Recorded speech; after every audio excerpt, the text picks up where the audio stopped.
Totem the Spirits RPG is a rules-light map-making game by Officina Meninghi out of Italy. The premise is that you play as one of several so-called seekers who venture into one location or another, investigating some strange reported phenomena, and your goal is to quiet disturbed evil spirits one way or another. At the time of recording, the game is crowdfunding on Kickstarter. I'll leave a link below. In this video, I want to walk you through the short preview PDF that was provided to me and discuss what I like so far, also what I don't like so far, and what I hope they include in the game. There is a whole subgenre of horror having to do with angry, murderous, or vengeful spirits, and that's pretty much what this game is aiming to cover. The authors list inspirations such as Poltergeist, Paranormal Activity, The Ring, Insidious, Silent Hill, and The Exorcist, which all involve an inchoate entity embodying people, places, and objects in order to affect our world and to disturb or harm the people in it. Your PCs are all seekers, people tasked with going to a place where evil or unrestful spirits have been reported, finding the cause of the disturbance, and then putting those spirits to rest.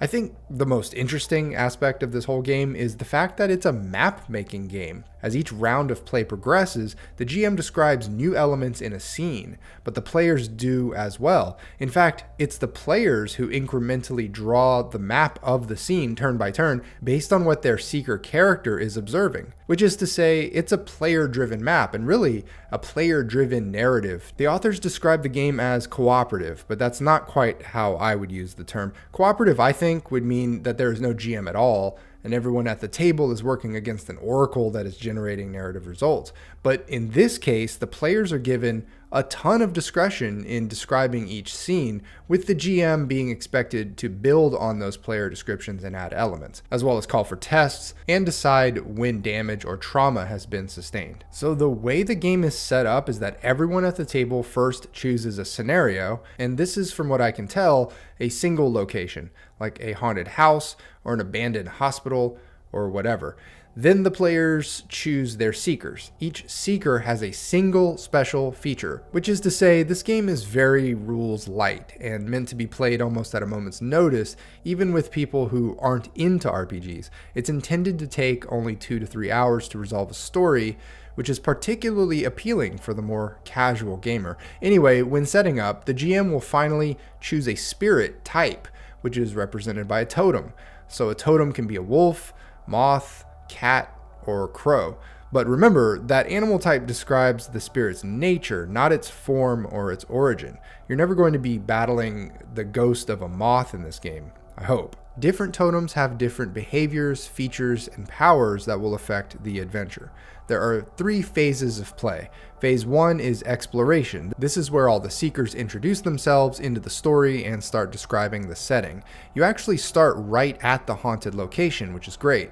I wish more games explicitly told you to do this. You don't meet up and figure out where to go, you're just there, and everyone at the table starts by explaining why their PC is standing there at the front doors of the haunted house or wherever it is. That should take about 1 round, and in the very next round, each PC in turn enters the location. Again, it's really very forward and businesslike. Anytime a seeker PC enters a new area that hasn't been sketched on the shared map, at the end of their turn, they get to sketch it on the map. In that way, the map grows over the course of the session. At the end of each player's turn, the GM can introduce any kind of element into the scene, such as something to increase the tension or provide clues. This can come in the form of something environmental or as an NPC. The other thing that the GM can do is ask for a test.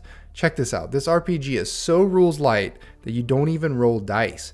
You just flip a coin. The coin is called the Coin of Destiny, but it's still a coin. When facing a test, the player calls the face, and if they're wrong, some adverse development is described and the seeker may take 1 trauma. Seekers have a maximum of 3 trauma, which each carry penalties like losing access to your feature, being possessed, and ultimately dying. So to be fair, even though you're only using a coin, there will be more uses of that coin in the full game. There will also be a list of trauma penalties that you can sink your teeth into. Phase 2 of a session is the contact phase. This is where the seekers start discovering crucial clues about the spirit's link to the physical world. Each of those links to our world is called a binding, and there are supposed to be 3 bindings in each session.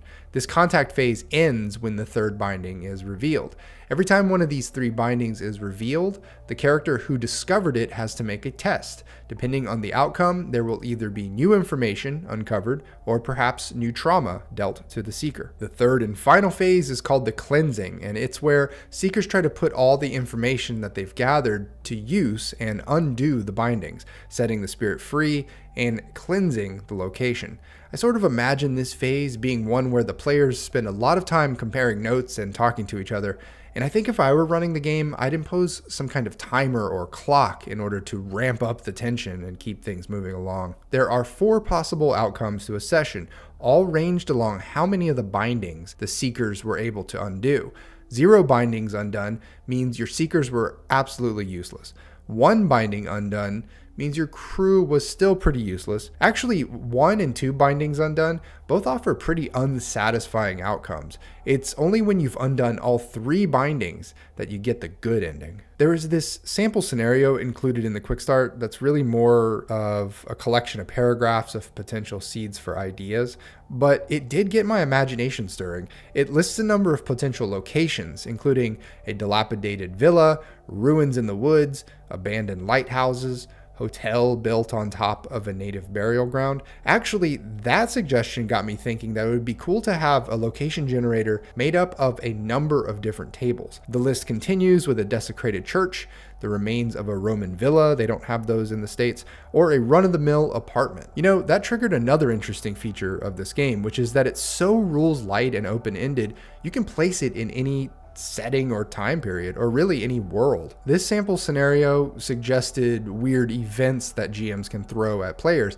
including telekinetic effects, where things float around by themselves, psychic residue, where voices, sounds, and shadows repeat without anyone there, and labyrinth-style trickery, where doors appear and disappear, and other architecture changes in confounding and unpredictable ways. The final bit of discussion here is on what the spirit actually wants. Again, it could be anything, and the hope is that the full rules include a whole bunch of possibilities, maybe even a generator that combines multiple tables for really interesting results. So remember those different animal totems that represent the spirit types? Here's a short description of the one for the wolf. It's supposed to be a territorial and aggressive spirit. Its powers include the ability to cause physical trauma, summon more spirits like itself, and automatically cause 1 failure on a test per session.